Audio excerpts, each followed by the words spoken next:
Hereby I open this academic ceremony at Maastricht University. My name is Ton de Goey. I am the prorector of the ceremony and chair of this degree committee. First of all, I'd like to welcome Mr. Vincent van der Vlasakker. He will defend his thesis in public, and his thesis is called The Changing Landscape of Colorectal Peritoneal Metastases, the Impact of Emerging Treatment Options.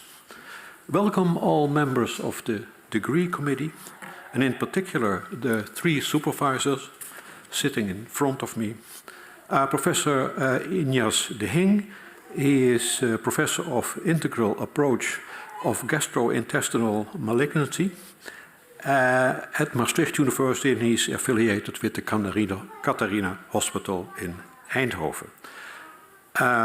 Professor Pim Burger, he is associate professor of oncologic surgery at the Catharina Hospital, and Dr. Robin Lurvink, and she is a chirurg in training also at the Catharina Hospital in Eindhoven. I will introduce the 6 opponents later during the ceremony, because if I read all those names now, you will certainly forget. So I'll do that later. And I would like to invite you, Mr. van der Vlasakker, to give a summary of your thesis. And I wish you success in the coming hour. The floor is yours. Thank you, Prorector. Friends, family, loved ones, thank you all for being here. Now, without further ado, let's start talking about the changing landscape of colorectal peritoneal metastases and the impact of emerging treatment options. As of my dissertation, this presentation will be split 3 ways. We will talk about the curative landscape, we will talk about the palliative landscape, and finally we will talk about the impact on patients' lives. But first, some introduction might be necessary. Because what is colorectal cancer and what are colorectal peritoneal metastases? Well, colorectal cancer, as the name suggests, is the cancer of the colon and of the rectum, or in Dutch, the dikke darm and the endeldarm. And it's the 3rd most common cancer in the world. About 2 million people all over the globe are diagnosed with it every year. And in the Netherlands alone, that's 12,000 people every year. And like other types of cancer, colorectal cancer can spread. And when it spreads to the liver, to the lungs, or to the peritoneum. And the liver and the lungs, they don't need further introduction. Everyone knows what they are, but the peritoneum might. And in Dutch, the peritoneum is het buikvlies. In German, that's das Bauchfell. And it's a very thin layer of cells covering all our intra-abdominal organs. And it produces a fluid so that the organs can move over one another, and so that the intestines can produce peristalsis, pushing out the food that we ingest. And in the healthy situation, as you see in the first picture, even the surgeon, that's the view that he has during the operation, can barely see the peritoneum. It's such a thin layer. But in the unhealthy situation, in the second picture, you see these pinkish blobs arise. And those are peritoneal metastases. And what you see, I only indicated one with a blue arrow, but you see that there's many, and they're spread all over. And the issue with peritoneal metastases, or colorectal peritoneal metastases, is that patients who have them have a worse prognosis than patients who have liver or lung metastases.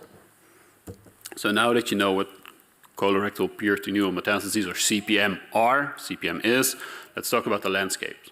There's the curative landscape and the palliative landscape, or curative intent treatment, palliative intent treatment. And the curative intent treatment means CRS HIPEC, cytoreductive surgery and hyperthermic intraperitoneal chemotherapy. That means as much as cutting open the patient and resecting all the metastases, all the cancer that we see and that we feel. CRS, or cytoreduction. And afterwards, the HIPEC part, hyperthermic intraperitoneal chemotherapy, means flushing the abdomen with heated chemotherapy. And as I said before, that's aimed to heal patients. But that's not deemed feasible for everyone. Sometimes we think this is too much. And that's in case when patients aren't fit enough, or if the disease is too extensive. And then patients are treated with palliative intent. And that means that we don't try to cure patients, but we try to extend their life expectancy and at the same time reduce their symptom load. And usually that's done through systemic therapy, also known as chemo. Now let's zoom out and look at the curative landscape. The CRS HIPEC that was pioneered in the 1980s, 1990s by Paul Sugarbaker. And in 2003, there was a breakthrough trial. It was proven, CRS HIPEC was proven to be effective, more effective than all the chemo agents that we had tried out. And since then, CRS HIPEC had taken flight. It had become the golden standard, the curative treatment that we had. And since then, thousands of patients and thousands of centers around, or hundreds of centers around the world, have been treated with CRS HIPEC. And then the French came, and French researchers wanted to start another French revolution, but this time in the world of HIPEC. And they investigated whether CRS alone is just as good as CRS HIPEC. And to do so, they split patients into two groups. One group who were treated with this cytoreductive surgery, cutting open the abdomen, resecting all the tumor. The other group was treated with CRS, resecting all the tumor, followed by HIPEC, followed by this heated chemotherapy. And they didn't find any difference in survival. So they concluded HIPEC is not beneficial. They had changed the landscape with their research. And we wanted to investigate how much they had changed the landscape. And therefore we asked world-leading experts who also had criticized their study, because there were a lot of flaws in their study design. We had asked world-leading experts of many respective countries, how did the Prodigy 7 study, that's what the French study was called, change the CRS landscape in your respective country? And what they reported was they saw fewer referrals to their respective specialized treatment centers. And they saw a tendency to stay away from CRS HIPEC. In some instances, CRS HIPEC was removed from national guidelines. And insurance companies said, we don't want to pay for a procedure that's not proven to be effective. So there was a diminished national consensus, despite the world-leading experts themselves saying CRS HIPEC remains the cornerstone in curative treatment. And there have been many other studies incrementally changing the landscape of CRS HIPEC, or the curative landscape. And I want to mention one other one, and that's the Cairo 6 study. And in the Cairo 6, my colleagues and I, have investigated the effect of chemo before and after that CRS HIPEC procedure to investigate whether that leads to a longer life expectancy. And the results are coming any day now, looking at Inyas, looking at Teun. And I'm very excited for the results. Now look at the palliative landscape.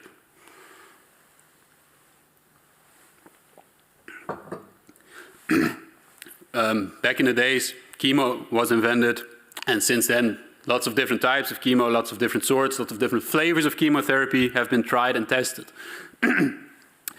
And they all have one thing in common, namely, prognosis remains poor. On average, patients in the palliative landscape, in the palliative treatment of colorectal peritoneal metastases, have about a year to live. And that's in part thought to be due to the plasma-peritoneum barrier. And now this is where it gets a bit complicated. Imagine peritoneal metastases to be a fire that is raging in the peritoneal cavity, in the belly. You want to douse that fire, in this case with chemotherapy. And if you give chemotherapy through the bloodstream, then the bloodstream is the fire hose through which we give the chemo, or the water in this instance. But there's a blockage in that system, the plasma-peritoneum barrier. And there's a way to circumvent this, namely by giving the chemotherapy directly into the belly, so the water directly onto the fire. And there are multiple ways to do this, and one way is by PIPAC, pressurized intraperitoneal aerosol chemotherapy, and it's a very, very elegant way. This video explains it in short, and you have to imagine a magician has cut his pretty research assistant in half, and we are looking in her belly button is up. And what you see is that there's a special nebulizer that makes the chemotherapy into a mist, so it spreads out all over the abdomen. And in one of the earliest pictures that I showed you in my slides, you saw that these peritoneal metastases were spread all over the abdomen.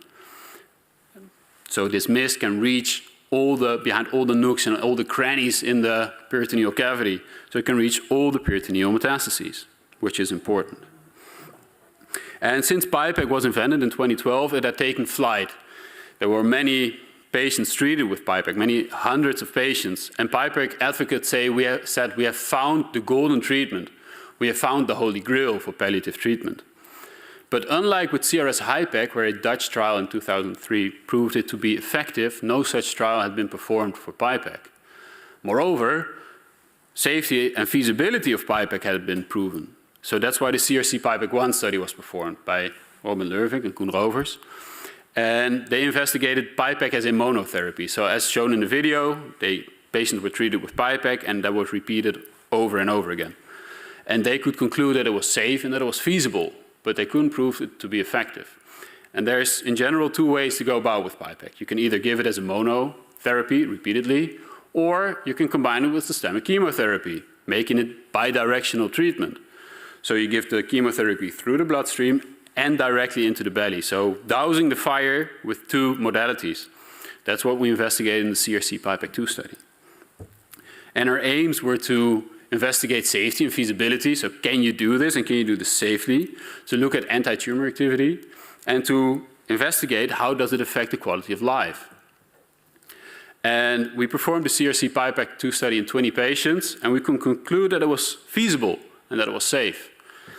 And we saw that on average they lived 18 months, where the patients who are normally treated with chemotherapy live about 12 months. So it looks promising, but there were different modalities for testing anti-tumor activity that shows variation. So we couldn't conclude whether it was effective or not. And regarding the quality of life, I will talk to you about that in a bit, because there's one other modality that I want to talk to you about, and that's the INTERACT-2 trial. Because PIPEC advocates, they say, we have found the holy grail. This very elegant system with nebulizing the chemotherapy is the way to go. But there's also advocates of a thing called Occam's razor. And Occam's razor state the simplest solution is always the best. And instead of this very elegant nebulizing systems, making chemo into a mist, spreading out all into the abdomen, they say the fire is raging in the belly anyways. We can also douse it directly with water, directly with chemotherapy. We can give it through an access port system. No need for repeated operations. We place that port once, and then we can give the chemotherapy repeatedly. Currently ongoing this trial, and I am very excited for the results. Looking at the palliative landscape, in addition to PIPEC and to INTERACT, there are also other new modalities being invented. One of them is immunotherapy, and another one are organoids. And organoids are microscopic tumor organs. You take a biopsy out of a patient and you grow that biopsy out into a microscopic tumor organ in a petri dish. And then if you do this fast enough, you learn how to grow this organoid fast enough, you can test all types of therapy on it. You can go to a very personalized style of medicine. In Dutch, you would say it's toekomstmuziek, but we are getting there. It's not that far in the future. And now for the last part of the presentation, of the dissertation. I don't stand here because I love doing research so much. I stand here because it's awesome to be defending my dissertation, and that's only if my opponents ask me some very nice questions in a bit. But we do this research for the patients, so who better to ask than the patients? And that's what we did in the CRC PIPEC-2 study. We asked them, how does this treatment affect your quality of life? And there's many, many quality of life parameters, very many different measurements that you can take. And they all, or many of them showed a different variation during the treatment, but one stood out, and that was pain. And you have to realize patients who underwent this CRC PIPEC-2 study treatment, they were in a palliative situation. So they were patients where we did not try to reach cure, we tried to extend the life expectancy and reduce symptom load. We did not want to induce pain. And although they all reported that pain had increased significantly after each PIPEC procedure. And so that's the other way around for what we wanted to reach. And because we remain scientists, we do love comparisons, we compared pain after PIPEC to pain after normal surgery. And normal surgery in the case of colorectal cancer without metastases, where you resect the tumor. And where all patients had some amount of pain because they had symptoms at baseline, you see that where you resect part of the tumor, where you completely resect the tumor, patients were back at baseline after 4 weeks. Patients after PIPEC reported that they had an increase in pain. Again, all going against our instincts and going against the promise of PIPEC, namely reducing symptom load.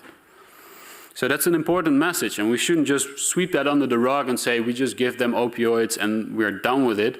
We have to inform patients that PIPEC is not such a holy grail as we had hoped it to be.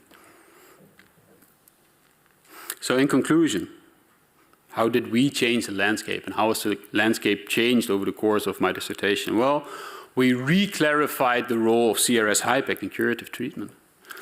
We showed that the combination of PIPEC and chemotherapy is safe and promising even, with an 18-month survival. We also showed that PIPEC causes significantly more pain than we had hoped, and that this pain should not be neglected. And we introduced promising other concepts like interact and organoids. I want to thank the team that I was a part of, and I want to thank you all for being here. And with that, I give the word back to the pro-rector. Thank you very much, Mr. van der Vlasakker, for your clear summary of your thesis.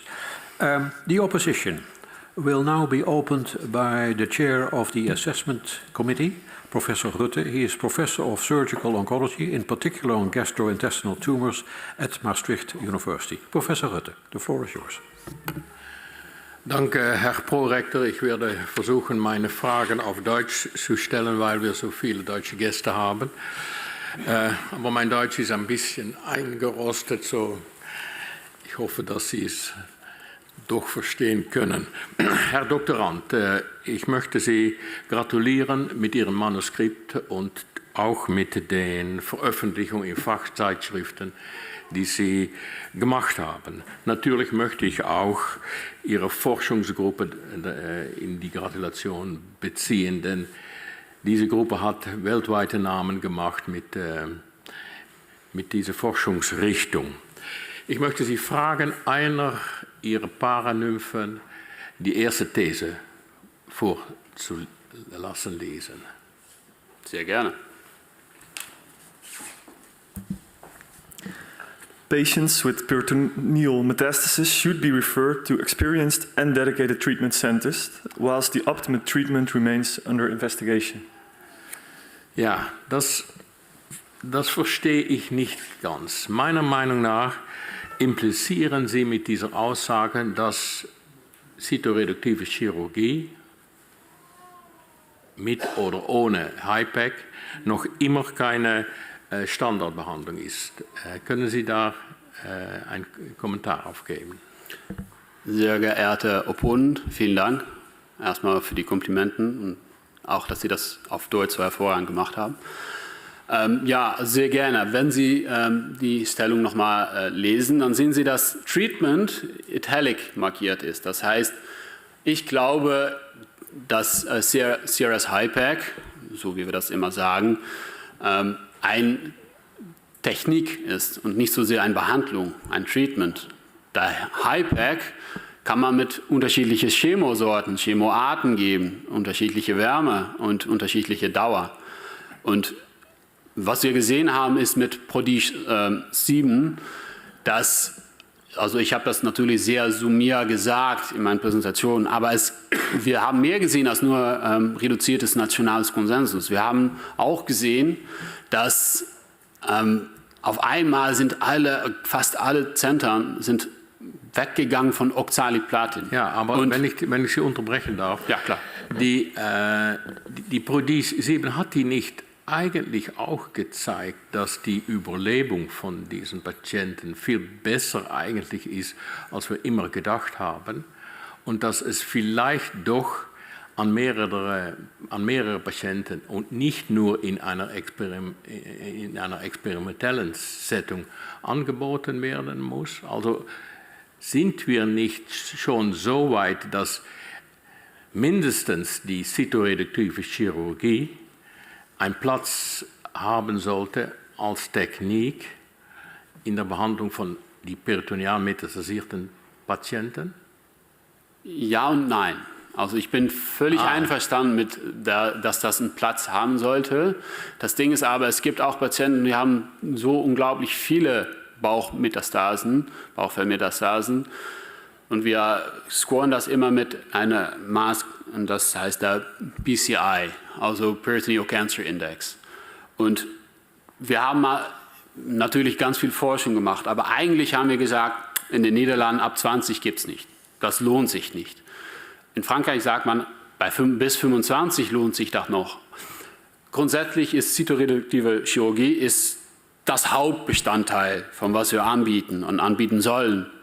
Damit bin ich völlig einverstanden. Aber wir können nicht zu jeder sagen, wenn die ein komplett explodiertes Bauch haben, sozusagen, wenn die ein PCI haben von 39, dann sollen wir das nicht so einfach aber das verstehe ich. Aber sind wir nicht das Kind mit dem Badewasser wegwerfen? Denn ich glaube schon, wenn Sie haben in Kapitel 5 lassen Sie sehen, dass isolierte Peritonealmetastasen gefunden werden, etwa 10% oder 10 bis 20% der Patienten. Und dann sehen wir, dass nur 700 von 3600 Patienten in einem Ablauf von 10 Jahren die Behandlung bekommen. In meiner Meinung nach bekommen viel zu wenig Patienten diese Behandlung. Und wird noch viel zu oft gesagt, also wir sehen einige Peritonealmetastasen, das müssen wir palliativ behandeln. Oder ist es noch immer so, dass es noch kein genügender Beweis gibt, um etwas zu machen mit diesen Metastasen? Also Beweis gibt es immer zu wenig. Aber ich bin mit Ihnen einverstanden, dass zytoreduktive Chirurgie, das ist wie gesagt der Hauptbestandteil. Das sollen wir häufig anbieten. Aber wir müssen auch nicht denken, dass es einfach ist. Dass es einfach ist. Es ist nur funktionell, wenn wir alle Metastasen wegputzen, sozusagen. Wenn das nicht klappt, wenn nur ein einziger da im Bauch bleibt, dann lohnt es sich nicht. Das ist zuerst. Und ich habe soeben noch was anderes im Kopf gehabt. Leider, jetzt fehlt mir mein Deutsch fehlt mir. Es tut mir leid, auch Professor Stein, es tut mir voll leid. Manchmal, wie Sie wissen, ist mein Deutsch nicht ausreichend. Aber das Wort Nuance fehlt. In Prodige 7, especially in their presentation, they said, ich würde wieder auf Deutsch wechseln, haben die gesagt, also CRS, das bleibt das Hauptbestandteil. HIPEC lohnt sich nicht. Und was alle, also Nicht-Fachzeitungen geschrieben haben, ist CRS, HIPEC lohnt sich nicht. Auf einmal sind die wieder zusammengenommen, obwohl die Franzosen das eigentlich auseinandergenommen haben. Also das Wort Nuance hat gefehlt.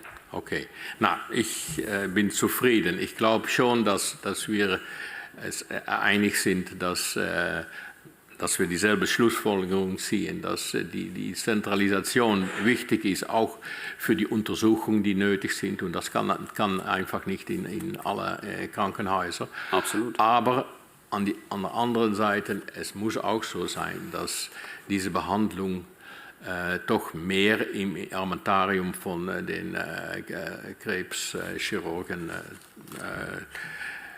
anwesend sein wird. Ja, okay. Absolut. Danke. Ich gebe das Wort zurück zum Prorektor. Thank you, Professor Rutte. The next opponent is Dr. Kok. Dr. Kok is oncologic surgeon at the Netherlands Cancer Institute and at the Anthony van Leeuwenhoek Hospital in Amsterdam. Dr. Kok. Thank you very much, Mr. Prorector. It's a privilege to be part of this opposition in the heart of Europe, where you all speak your languages, and I hope you allow me to mix my languages also a bit. Dear candidate, first of all, I'd like to congratulate you with the completion of this wonderful thesis, and I'd also like to take your team, your promotion team, in this congratulations. It's like a snoepwinkel candy store for me. Every chapter has something. And after Koen, Scheck, and Lurf, you're actually vier in eine Reihe, or four of a kind, whatever you like, which language you like. And I think your promoter is really at his peak now, but I hope he doesn't stop and you will go for the straight flush. Let me start to ask you for the next 6 minutes, what theme do you like? Do you like In der Beschränkung zeigt sich der Meister von Goethe? Oder Wir schaffen das, Angela Merkel? Lieber Angela Merkel, wir schaffen das. Angela Merkel, I thought that. I have to apologize to my partner on the right, but continue. So the theme is going to be Wir schaffen das, and you already read aloud the proposition 1. And I would like to ask you, the first question is, what can you define experienced and dedicated treatment centers from a research perspective? Esteemed opponent, thank you for your words of appraisal, and thank you for your question. Specialized treatment centers from a scientific perspective? From a research perspective, what should they do? Should they do research? How should they do it? They should make clear to all the other non-specialized centers that referral is necessary. They need to keep their expertise. That's first and foremost of all, because if you lose your patients, if the other specialized treatment centers lose their patients, we lose the specialization, we lose our experience, we lose our intuition. So that's, communication is the first and foremost part of it. And then secondly, do you mean in regards to CRS-HIPEC, in regards to other treatments like PIPEC and Interact? Yes. So the first or the latter? So CRS-HIPEC or PIPEC and Interact? Because it's a very interesting discussion that you want to start here, but it's, we need way more than 6 minutes if we dive into both topics. Okay, I'll help you a little bit. Let's go to chapter 3. And we're schaffen das, so you need more authors than patients actually to complete this study. So 24 authors, 20 patients. And you fixed everything. So you even included patients with PMP. You evaluated a response with CT, which didn't work out, of course. Also, you actually convinced the medical ethical committee that 20 patients was enough. Then you included several regimens of chemotherapy, so either triplet chemotherapy, doublet chemotherapy. And I'd like to ask you, how does that influence the results? Hugely. That's the easiest answer. It influences it hugely. We have used different regimens for the systemic chemotherapy. We have unfortunately included 2 PMP patients. We found that out after inclusion. That's how research works, sometimes unfortunately. And in my presentation, I've said PIPEC the whole time, but I wasn't completely honest in that regard. I should have said electrostatic precipitated PIPEC with oxaliplatin, followed by one of the courses of systemic therapy. And because I believe medical oncologists have way more knowledge about which type of systemic therapy they want to give, they should give, we left that open for them to decide. Yeah, so I'm glad you said it, and I'm intrigued by this technique and this beautiful movie, but as you said in your presentation, it's a little bit misty.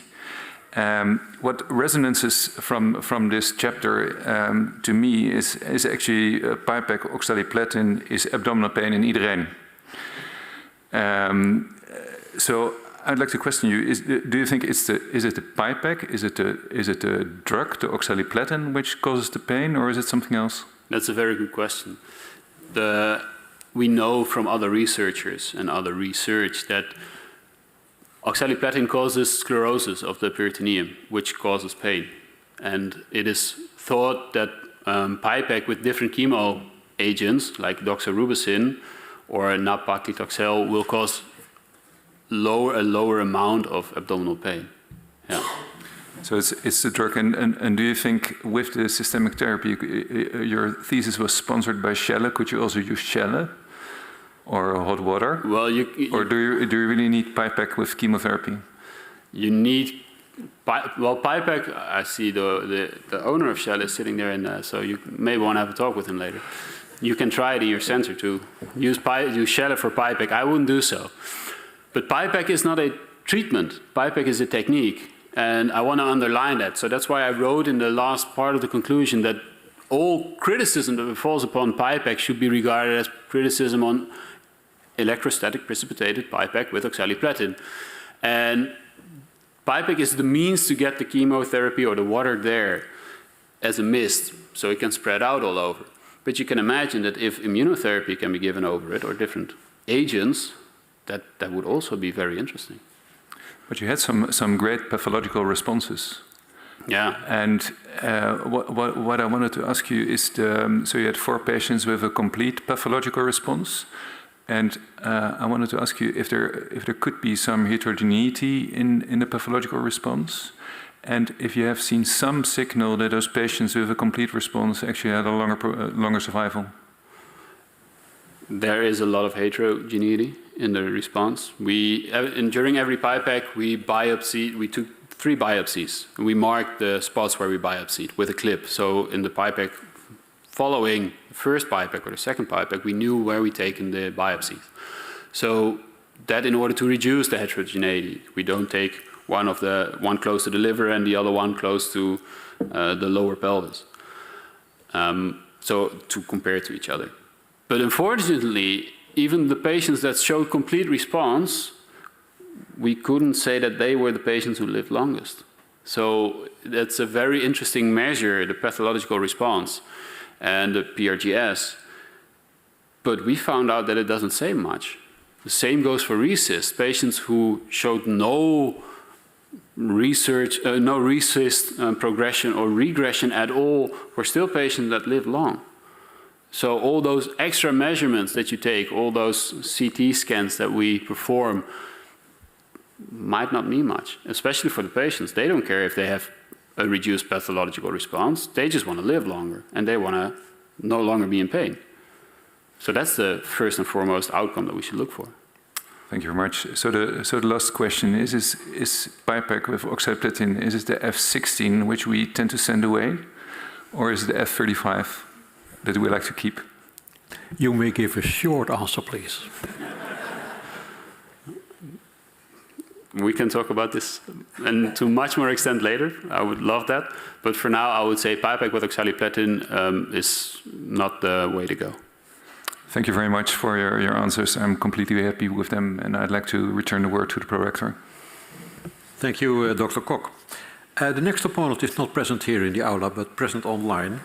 I see him on the screen there, and I see him on the screen here. Professor Matthijssen is medical oncologist affiliated with Erasmus Medical Center in Rotterdam.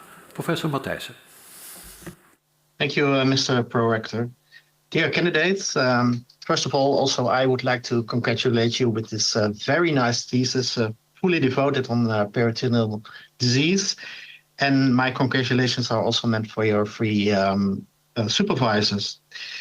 As already mentioned, as a medical oncologist, I'm treating patients with palliative but also curative systemic treatments. But for this disease, my options were limited for a very long period of time. And well, hopefully based on the work that you did in your thesis and all the other work already presented by your predecessors, might shed some light, some positive light in this field. And I won't continue on the questions that were asked by the first opponent, as my German is certainly not that perfect as yours. So I will continue with elaborate on the answers that you gave on the second opponent. And they're pharmacologically based because that's my background, as you know. And therefore, I would like to go to chapter 10. That's your summary and your general discussion.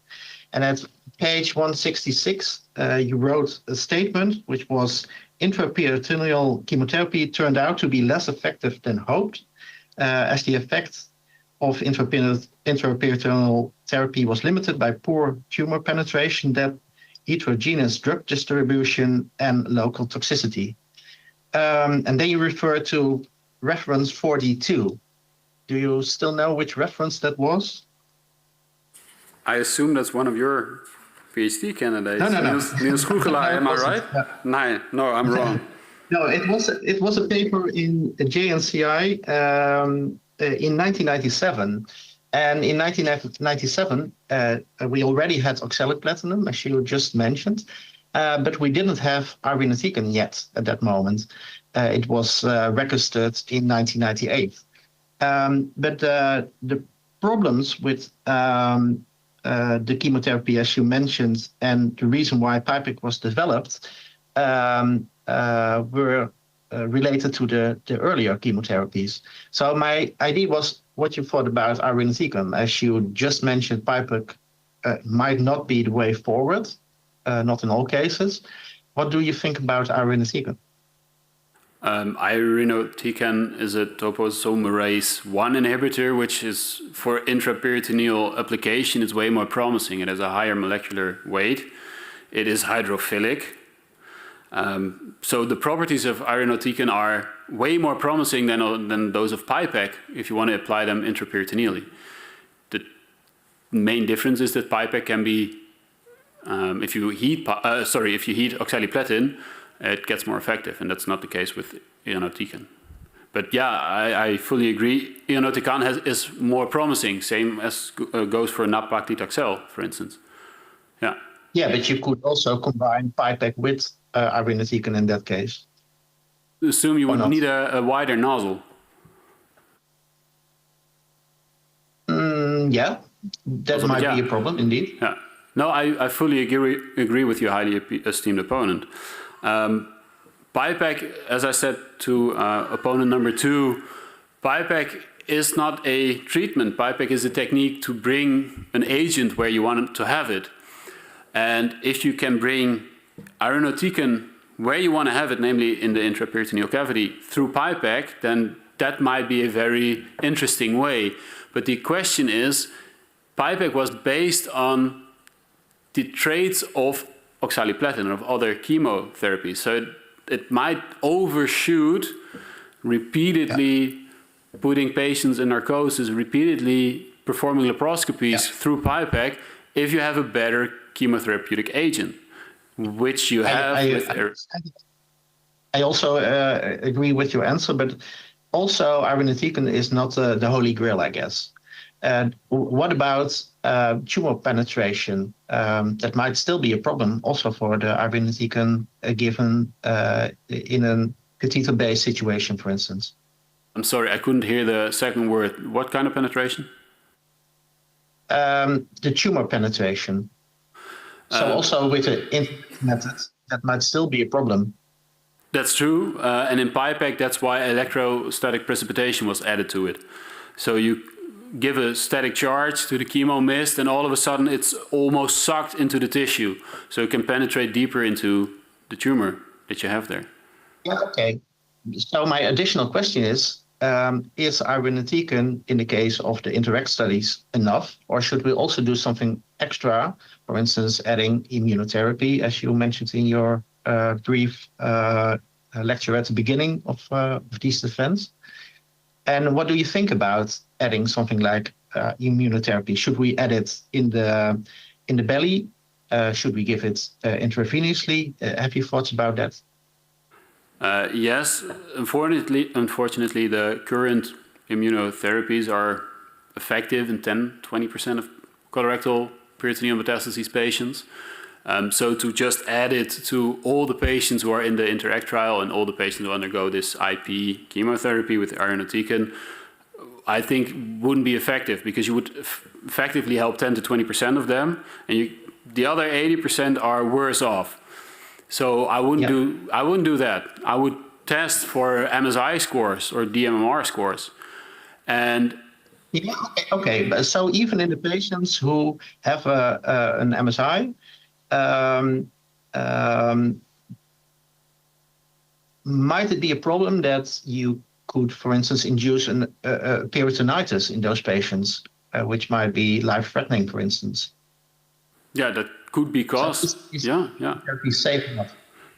Yeah, if you immediately give it onto the peritoneum with immunotherapy, my estimated guess would be that indeed you give a too high dosage on a place where you don't want to give that. With the immunotherapy, you want to get all the cells through the bloodstream so they can gather and they can go where they need to be. But that's a way more complex structure. You need to look at the tumor microenvironment for that, and not just give the water where the fire is.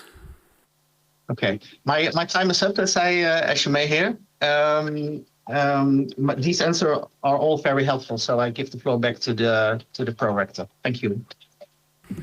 Thank you, Professor Matthijssen. The opposition will be continued by Dr. Melenhorst. He's oncologic surgeon affiliated with the Maastricht University Medical Center in Maastricht. Dr. Melenhorst. Thank you, the Pro-Rector. Dear candidate, first of all, my congratulations to this very, very nice thesis. Very well written, with a great topics. And of course, my congratulations to the whole team. You have a very good team which produces these theses like Henry Ford produced Model A's. So that's good. And it's also nice to see Dr. Leuvink in the middle, because she's the only female on this part. So that's good, because she brings something. And when I was reading your thesis, and I was reading chapter 2, and I thought, okay, PRODEUCE 7, I don't know much about peritoneal metastases and not much about HIPEC, but I thought, okay, the box of Pandora has been opened, everything is out. And then I thought, okay, who was Pandora? Do you know who Pandora was? Yes. And who was she? She was this Greek, back in ancient times, Greek woman. Yep. Who opened a box with all illnesses, all diseases, and unleashed it on mankind. Yeah, very good. She was the first woman. She was produced as a punishment for man. And do you know, and she gave, there was Hermes who gave her curiosity, and then she opened the box. Do you know what was left inside of the box? No, I have to admit. Only one thing, hope. And I think that's a good part of this thesis as well, hope. So, enough about Greek. We go back to PRODEUCE 7, to the box of Pandora. What did PRODEUCE 7 brought us? Because when I was reading it, I thought it brought a lot of fuss, but it brought also good things. Can you explain to me what kind of good things PRODEUCE 7 gave us? Esteemed opponent, thank you for your words of appraisal. I would like to refer, to answer this question, to stelling number 10. Great minds think alike, but fools rarely differ. It is of vital importance to keep questioning what we do, to keep questioning, are we on the right path? And by performing the PRODEUCE 7 trial, they started a snowball effect. Instead of just sitting and leaning back in our chairs and saying we already have CRS HIPEC, so what's all the fuss about? We started looking into what we were doing. And one of the things that came out of that is that if you pre-treat patients with oxaliplatin, those peritoneal metastases who have been exposed to oxaliplatin, they develop a resistance because they had exposure. So yeah, that's one very specific outcome of the PRODEUCE 7. Yeah. In general, it's important to question what we're doing, but that is a vital outcome, because in the Netherlands even, in some centers, we performed HIPEC with oxaliplatin up until that point. And bingo. Yeah, good. After that point, we all moved away from oxaliplatin. Yeah, very good. So it brought insight, and it brought also a real good community of HIPEC. So. Yeah. And is it now in the Netherlands that every center uses mitomycin-based HIPEC? Yeah. Yeah, because in the past it wasn't. In the past, there was a mix. Either some centers used oxaliplatin for a shorter duration of time, or they used mitomycin C for 90 minutes. And now all of them use mitomycin C, 90 minutes. 90 minutes, because the first publication of Vic van Waal, of the Van Waal group, was also mitomycin, 60 to 90 minutes. So I was wondering what happened between 2004 and PRODEUCE 7. Why did we change? But maybe that's another question that I won't ask you. No. I would like to go back to chapter 4, and I will make it short, otherwise, because in the pre-meeting we discussed that Professor Bees has to give some questions as well. I will go to chapter 4, and chapter 4 is HIPEC with local recurrent rectal cancer, locally advanced rectal cancer. Why did you combine locally advanced rectal cancer and local recurrent rectal cancer patients? Why did you combine those two? Why not single them out, you mean? Yeah. Do you think it's the same disease? No, it's a different disease. And why did you combine them then? Because the aim was not to look at these different diseases or to combine these diseases. The aim was to say, in a clinical scenario where you have a relatively fit patient, where normally you would say complete site reduction isn't feasible. Mm-hmm. That's always the aim in CRS HIPEC. We say if CC zero resection isn't possible, we don't perform CRS because we don't get all the tumor out, we don't get all the peritoneal metastases out, patients are worse off than before.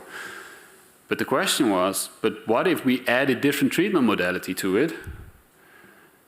And the treatment modality in our center for locally advanced rectum carcinoma and locally recurrent rectum carcinoma is sometimes intraoperative radiotherapy. Yeah. And the question was to look, or the aim was to look at, can you combine these very intensive treatment modalities, and what is the effect of it? Yeah, but is it fair to put different kinds of diseases together in one study and then say we would like to assess safety? Because that was the main aim of your study, safety. And did you answer that question in chapter 4? Yes and no. It's the same as with the CRC PIPAC-2 study. We had different modalities. We also had pseudomyxome peritoneal patients in there. Yeah. But if the treatment that you give, in the case of PIPAC, you give PIPAC, if all patients die, even PMP patients, during treatment, you know that it's not a safe treatment. And in this case, it would have been the same. If there wouldn't have been a difference between locally advanced rectum carcinoma and locally recurrent rectum carcinoma, but all patients would have died within the first 90 days, we would have said, don't ever do this. Mm-hmm. So yes, sometimes in an ideal world, you would have split them up. You would have looked at locally recurrent separately from locally advanced rectum carcinoma. But you don't always live in an ideal world. Okay, that's a good answer. And then I go back to the safety part, because you started treating patients with IRT and HIPAC. What could you have done better from the start of this study? Because you start treating them, and then you treat 16 and 14, and then you say, okay, it's safe. To my opinion, that is not the proper thing to do if you want to assess safety. It's a retrospective study design. So you may give a short answer, please. Only the patients who had undergone this treatment were selected in this study. So we can't conclude whether, for the patients for whom it was infeasible, you can't assess safety. Okay, thank you. I will give the word back to the prorector. Sorry. Thank you, Dr. Meilenhorst. The next opponent is Professor Stein. He is a trauma and spine surgeon, and he is affiliated with the Helios Klinikum Siegburg und Bonn-Rhein-Sieg in Deutschland. Professor Stein. Thank you very much, Prorector, for your introducing words. Thank you very much for having me here. It's an honor for me to be an orthopedic surgeon taking part. And it was an honor for me to read your thesis, which is an impressive part of research. And I would like to congratulate you on this thesis and your group on the impact this research results have.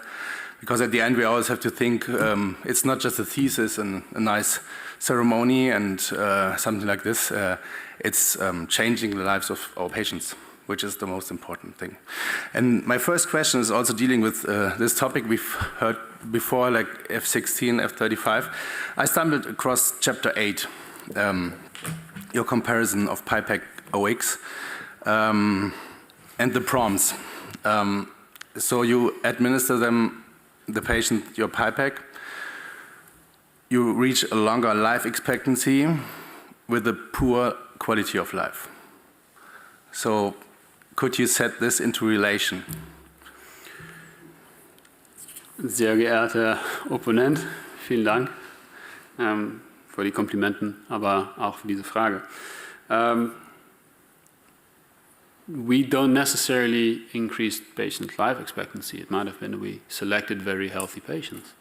I'm not saying that because they were treated with PIPAC with oxaliplatin, these patients live longer. That's a statement that I would like to put out there. That first and foremost of all, and how to put it in relation. If you have a curative setting, you would say, okay, squeeze your teeth together, just go bite through the pain, and then afterwards you're cured and you can live your healthy life. In the palliative setting, that's not at all the case.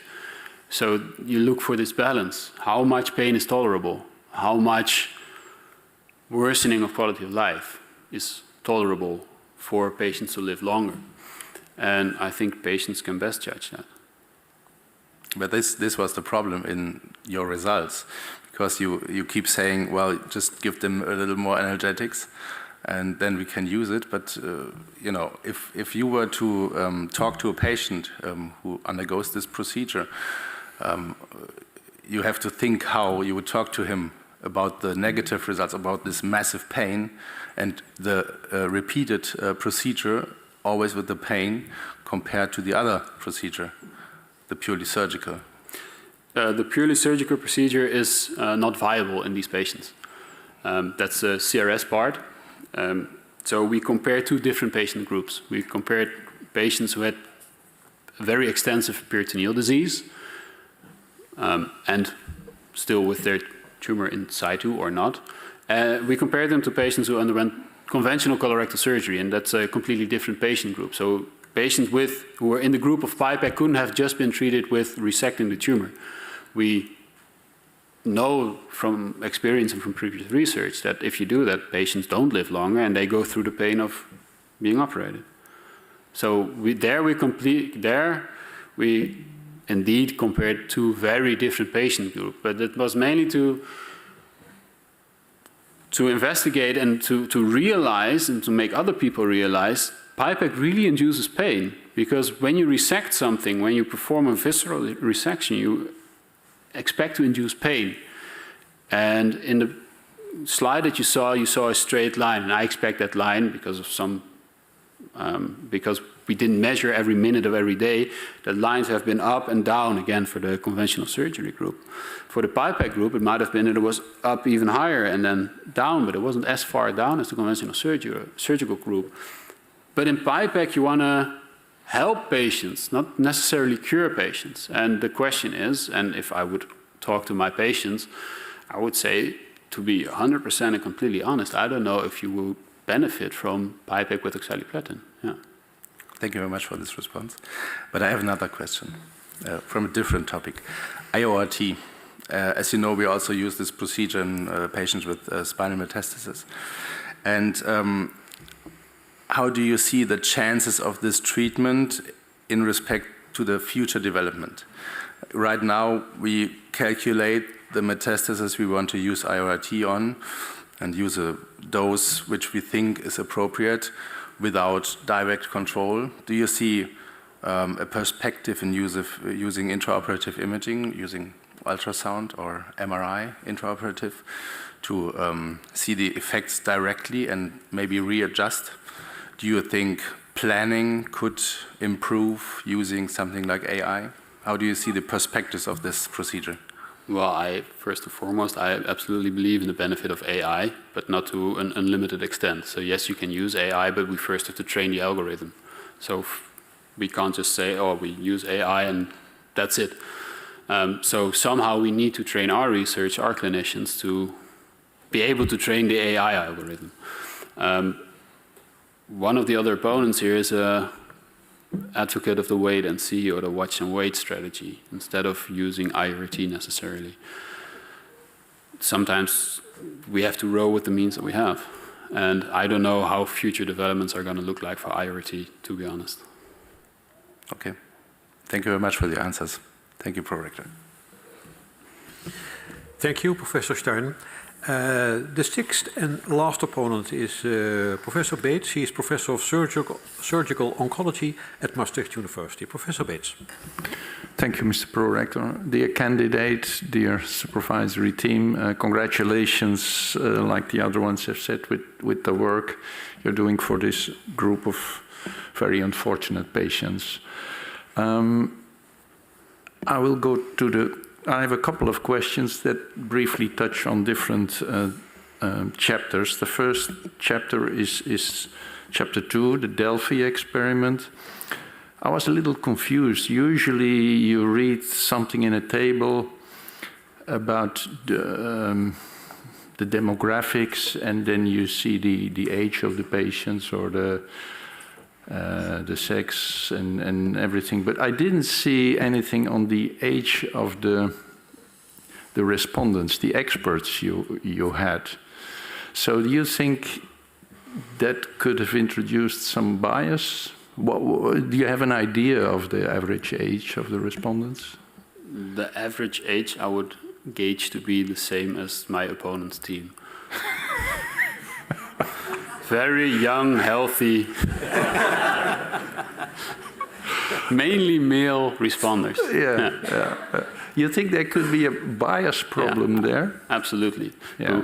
Once again, we had to row with the means that we had, and we asked members of the pathology board, the Peritoneal Service Oncology Group International, and they are, like I said, internationally recognized as the world-leading experts. So we asked the members of the pathology board for their estimation.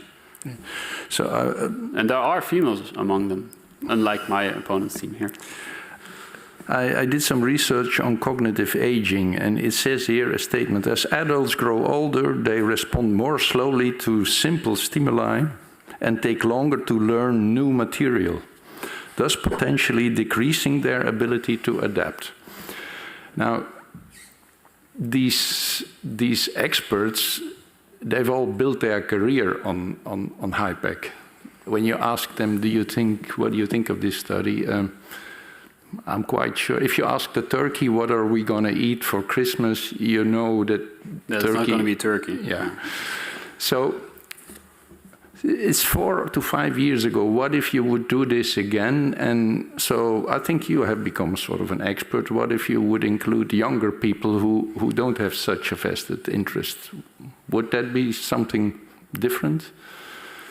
Yes, that might lead to different results, but I have to compliment the responders. They showed their mental capacity to change by changing away from oxaliplatin-based HIPECs. They indeed saw and recognized and admitted that the way they had been going was maybe not the right direction, and they implemented change and they advocated change.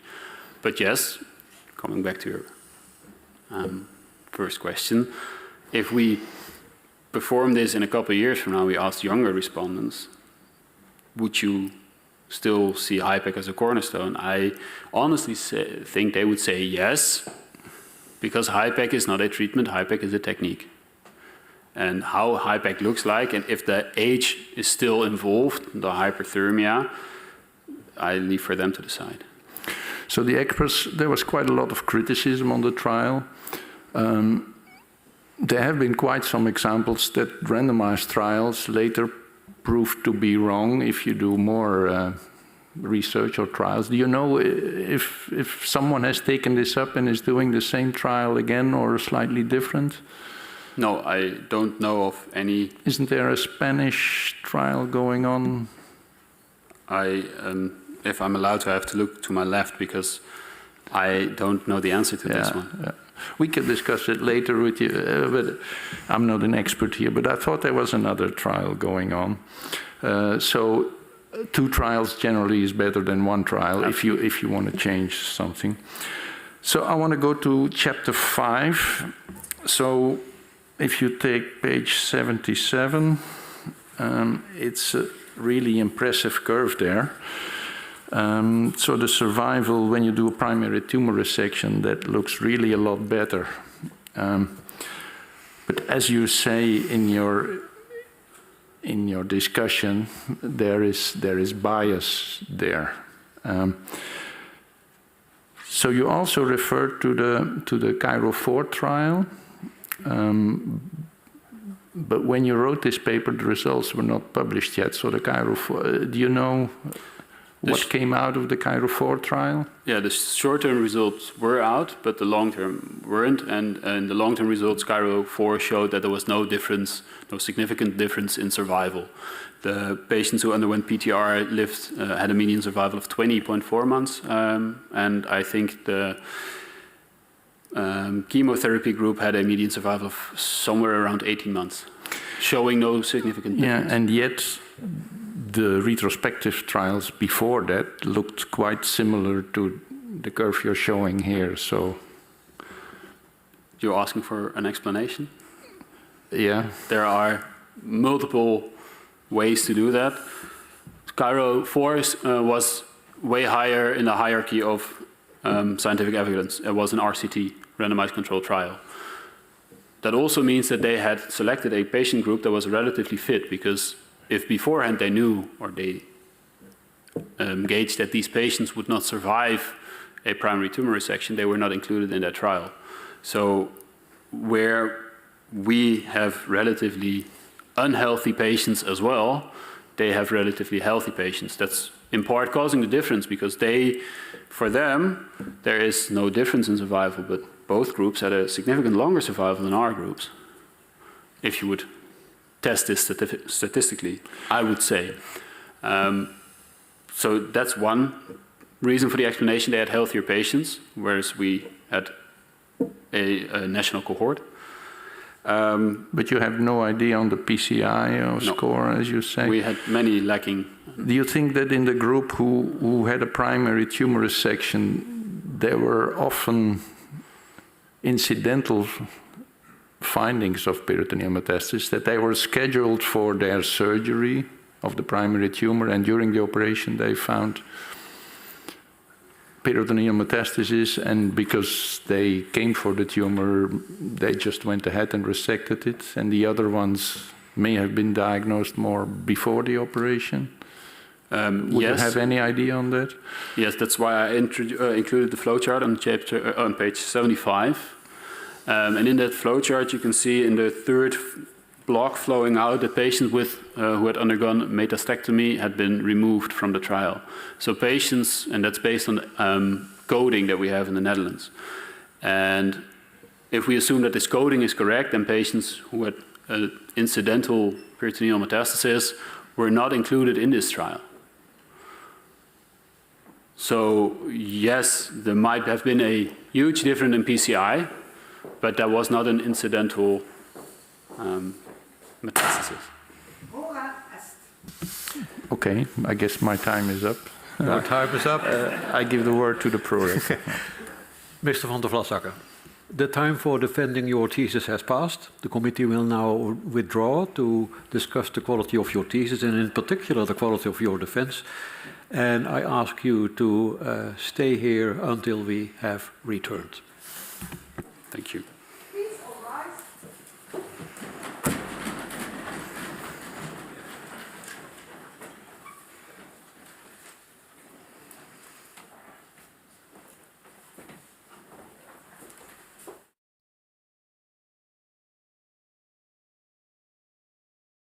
The PhD defense has now ended.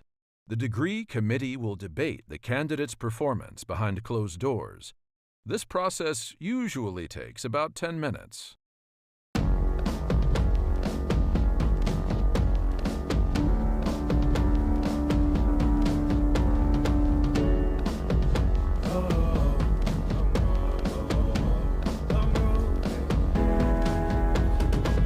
Long road to the south side, 7 miles in my rearview mirror. I know what it felt like. My goal's only getting clearer. East side to the west side.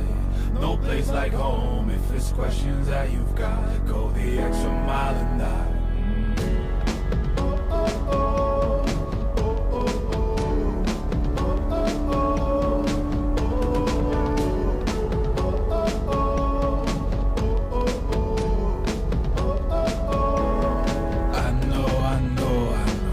On the line, I know you know that I can't read your mind. Years can't fly by now, don't waste all your time. Cause I'll go the extra mile.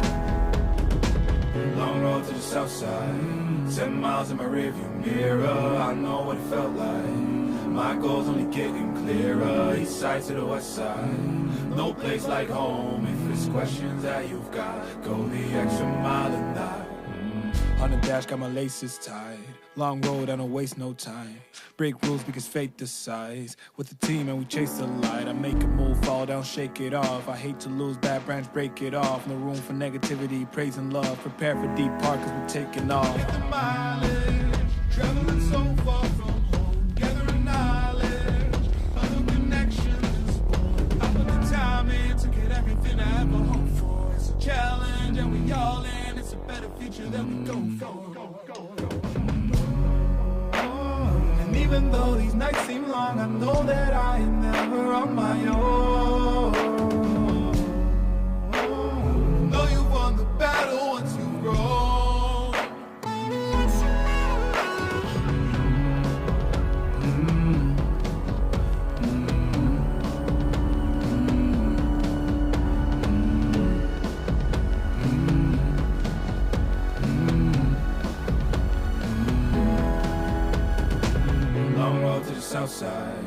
10 miles in my rearview mirror, I know what it felt like. My goal's only getting clearer, east side to the west side. No place like home, if it's questions that you've got, go the extra mile and that. Long road to the south side, 10 miles in my rearview mirror, I know what it felt like. My goal's only getting clearer, east side to the west side.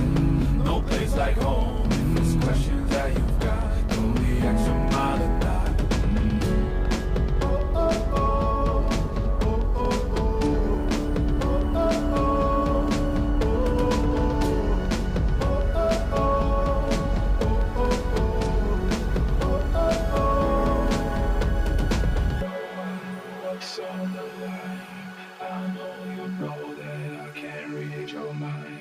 Years can't fly by now, don't waste all your time. 'Cause I'll go the extra mile.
Mr. van der Vlasakker, the degree committee here present has assessed the quality of your thesis, and in particular the quality of your defense. And in view of his positive verdict, and of course taking into account the diplomas and the achievement that you have achieved earlier in your life, the degree committee has decided to grant you the degree of doctor. And Professor De Hing is authorized to confer upon you this academic distinction in accordance with Dutch university custom and law. I invite the supervisor now to take the floor. Professor De Hing.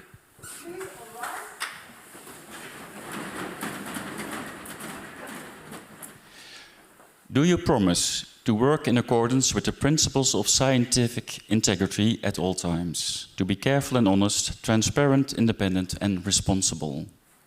I do so promise, not below it.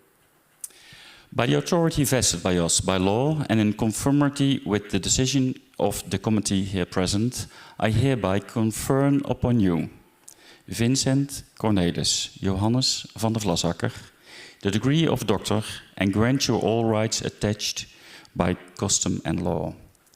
As evidence of this, I now present you with the degree certificate signed by the rector, the secretary and the other members of the committee, and affixed with the official seal of the university.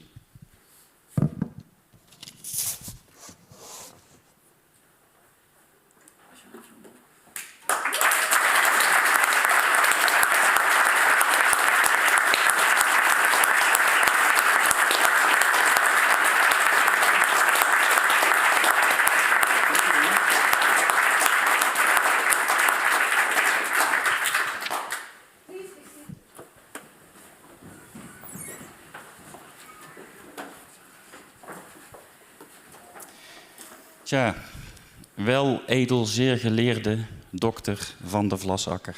Oder, hochgeleerder dokter van den Vlasakker. Dear Vincent, as always, it's a great privilege to be the first to congratulate you with the successful defense of your dissertation. You and I met about 6 years ago. After your bachelor in business administration in Nijmegen and health science in Maastricht, you joined our unit as a surgical intern for your combined master physician and clinical researcher. I remember that I was immediately impressed, and that was not only because of your appearance. I was mostly impressed because you then already clearly seemed to know what you did, and especially what you did not want to become in the future, and communicated that with your typical self-confidence. You told me that you had no real desire for the long working hours as a medical specialist, and the ordeal of a surgical residency was even less appealing to you. Instead, you envisioned yourself more as a medical entrepreneur, or perhaps the director of a hospital. Not so strange, maybe, given your background in business administration. So at the time I thought, well, this young man has truly thought carefully about his future. Certainly more so than I did at that age. So that is why it's quite ironic that today I'm congratulating you with the fact that your impressive, well-overthought, self-confident plans took a completely different turn. Because today, you not only earned yourself a PhD degree in medical science, but you are currently also in training to become a surgeon at the Helios clinics in Germany, working significantly more hours than the surgical residents in the Netherlands. During the last 6 years, you have engaged yourself in a broad range of scientific topics: HIPEC, CRS, PIPEC, IRT, KRS6, Interact, PSOGI, NKR and ProCore. Behind all these abbreviations lies an enormous amount of work and truly covers the broad landscape of peritoneal oncology, to which you have made such important contributions. Much of your time and research you have spent with Anouk Rijke. She's here as well, yes. She defended her thesis here last year.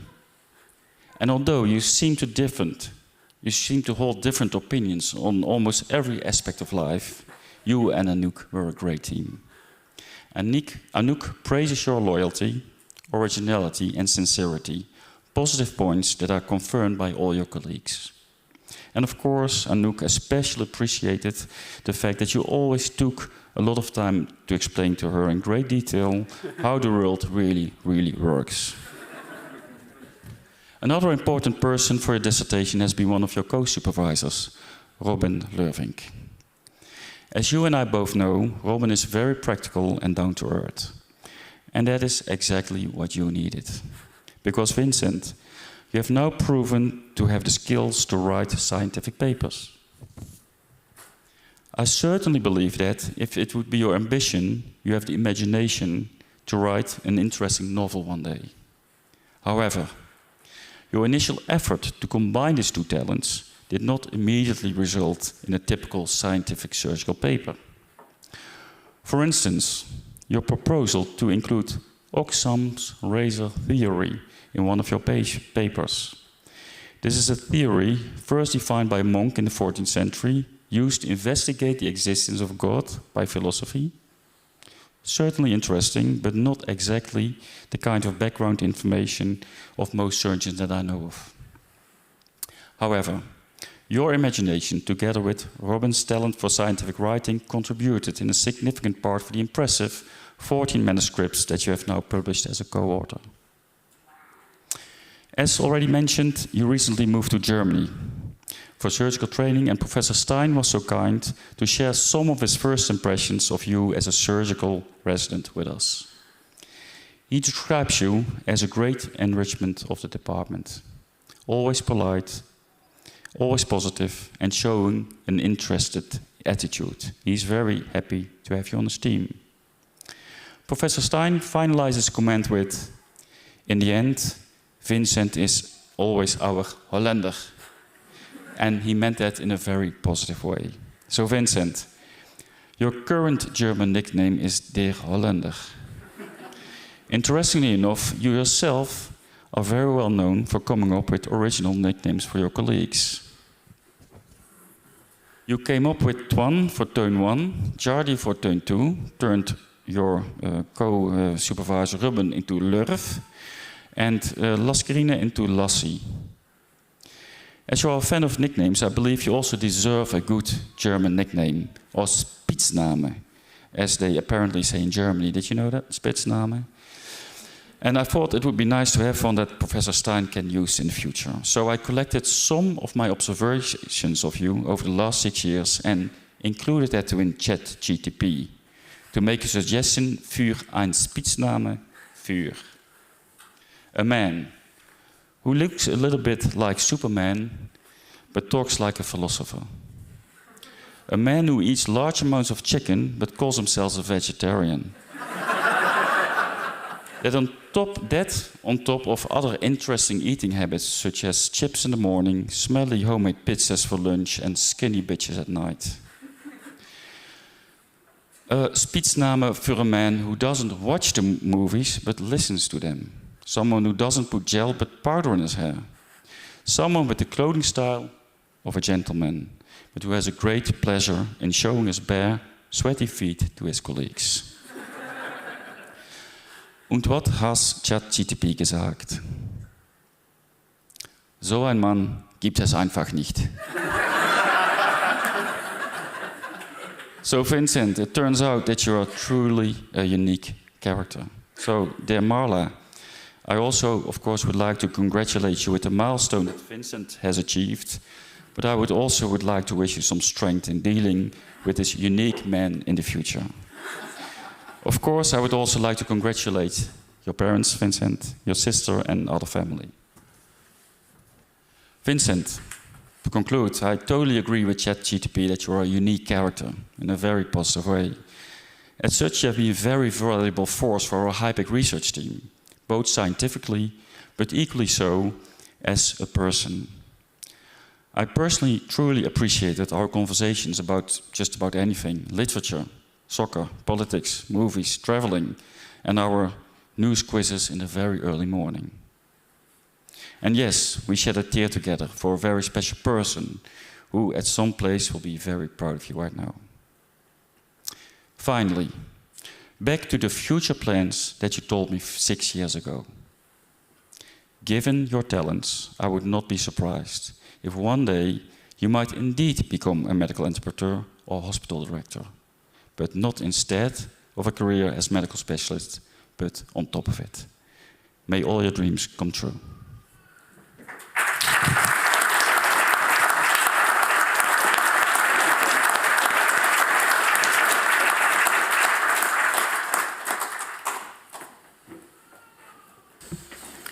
Esteemed Dr. van der Vlasakker, dear Vincent, I congratulate you with your doctorate, and I do that also on behalf of Maastricht University. And I would also like to share some impressions of the committee with you. We have critically read, a thesis of good quality, well written, an extensive load of information based on well-performed studies. And we also have seen a very impressive list of publications of the 6 years of that you worked on your PhD. With respect to your defense, we are aware that the committee had a large variety of critical questions. And what we have heard is that you choose very carefully your words in 3 languages, and in all together taken in a number of keywords, I would like to say self-confident, with charm and humor, flexible and balanced. We are very satisfied with your defense. I do not only congratulate you with this result, but also your 3 supervisors. Professor Injas de Hing, Dr. Robin Lurvink, and Dr. Pim Burger, congratulations with this result. And not only the thesis, but also the publications and the excellent defense that we have seen today. So congratulations as a team. I would like to include in my congratulations your family, your parents, your partner, and other members of the family. Congratulations with what you have seen of your family member today. Also, I would like to include the audience here, and I'm sure that quite a lot of people belong to ones that you know very well, other family members, and also probably a lot of colleagues and former colleagues. I'd like to congratulate you, also present here, but also the followers of the live stream. I would like to thank both committees, the Thesis Assessment Committee and this Degree Committee. Some of the members are similar, but I would like to thank you for critically reading the manuscript, and I would like to especially thank the external members of the committee, Professor Matthijssen, who was online, Dr. Melenhorst, Dr. Kok, and Professor Stein. Thank you for being members of both committees and your critically reading and interesting and relevant academic and scientific questions. Thank you very much. I would like to invite Professor Matthijssen, who is present online, and he is already on the screen. I would like to give you the word. Yeah, dear Vincent, I'm the first one to congratulate you with your doctorate. I will keep it short. I really loved the defense, and you did very, very well. And I wish you a wonderful and sunny day in Maastricht. Unfortunately, I couldn't be there today, but you and your loved ones are there. So have a very nice day, and congratulations again. Thank you. Thank you very much. Before I close this ceremony, I would like to invite you for the reception that will be in the rafter, but I think that still the sun is shining. So I would invite you to go from the rafter to the inner square here, where we can enjoy the free air and the sun. I would like to invite the close family to stay here. I would like to have a photograph taken with Professor Matthijssen still on the screen and you in the middle. And after closing off the ceremony, we will go to the hall where we take another picture with you in the middle. And also I would like to ask the family to join us for both pictures. I would like to invite the other people here in the audience to go in the meantime to the rafter or to the inner square. Hereby I close this academic ceremony at Maastricht University.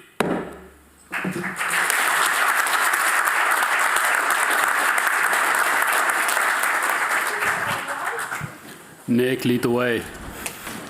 Nick, lead the way. Recording stopped. Willen jullie je diploma even meenemen? Laat het niet vallen, want dan breekt het zeker.